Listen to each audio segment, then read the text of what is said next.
Beginilah sikap AHY setelah Muldoko menjadi ketua umum partai. Memprihatinkan. Meminta AHY mundur dari jabatan ketua umum karena baru 1 tahun terpilih sebagai ketua umum Partai Demokrat sudah bersikap otoriter dengan memudahnya, dengan sangat mudahnya, sekali lagi saya sampaikan, memecat anggota dan tidak mampu menangani persoalan internal partai. Maka kami menyampaikan segera dilaksanakan kongres luar biasa. DPP ini di bawah pimpinan AHY ini semakin takut dengan adanya KLB ini. Orang boleh mengatakan KLB ini nggak mungkin dan abal-abal. Tapi ternyata ketakutan sekarang merambah ke mereka. Buktinya mereka memerintahkan ketua-ketua DPC yang pemilik suara untuk melapor diri setiap minggu sekali. Dan diawasi oleh tim Raja Wali atau satgasnya dari DPP Partai Demokrat. Itu kan ketakutan namanya. Mengkebiri hak asasi orang. Di Demokrat ada Pak SBY, ada putranya Mas AHY. Apalagi kemarin dipilih secara aklamasi. Kenapa mesti takut?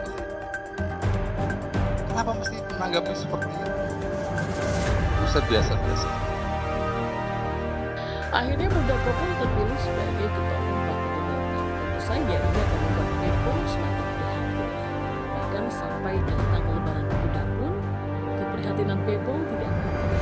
Ya, meski membuat berjibu-jibu album, keprihatinan itu tidak akan bisa membantu.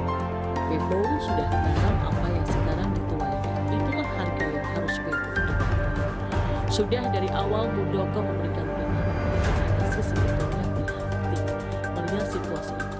Saya juga bagian yang mencintai. Begitu. Nah, begitu kata Muldoko beberapa waktu lalu. Ini artinya banyak kader Demokrat yang datang ke curhat. Mereka curhat karena sudah menyadari sepak terjang pelantikan yang licik itu.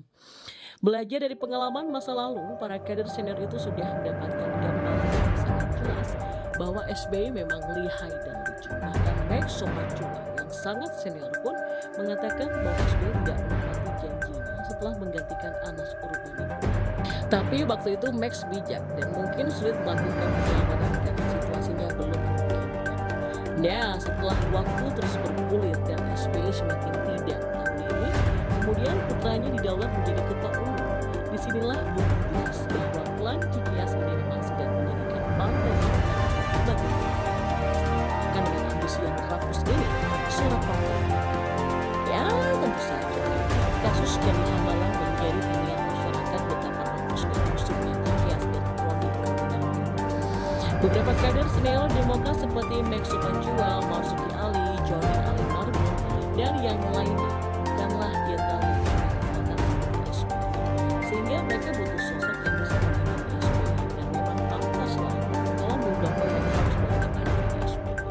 Dan apalagi SBY sudah semakin tua dan makin muda, maka ini gak sulit bagi Muldoko untuk menerjemahkan. Karena itulah Muldoko menerima dengan gembira sebagai ketua umum Demokrat.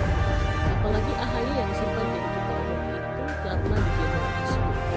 Jadi AHY tidak merasakan pendekaran itu akan perjuangan menjadi ketua umum, tidak memberikan darah dan hanya akan membuat Partai Demokrat akan semakin menjauhi dari katanya atau bahkan akan menjauhi. Antara jenderal dan mayor sangatlah beda. AHY levelnya sangat di bawah dari Muldoko.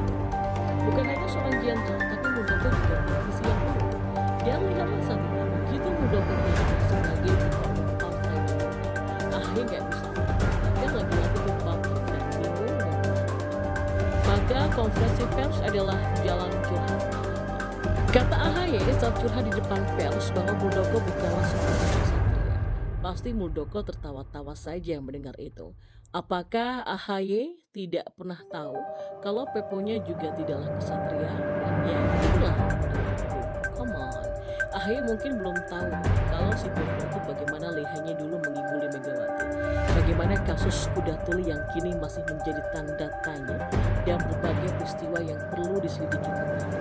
Dan semua itu tidak ada istilah sebagai sikap kesatria.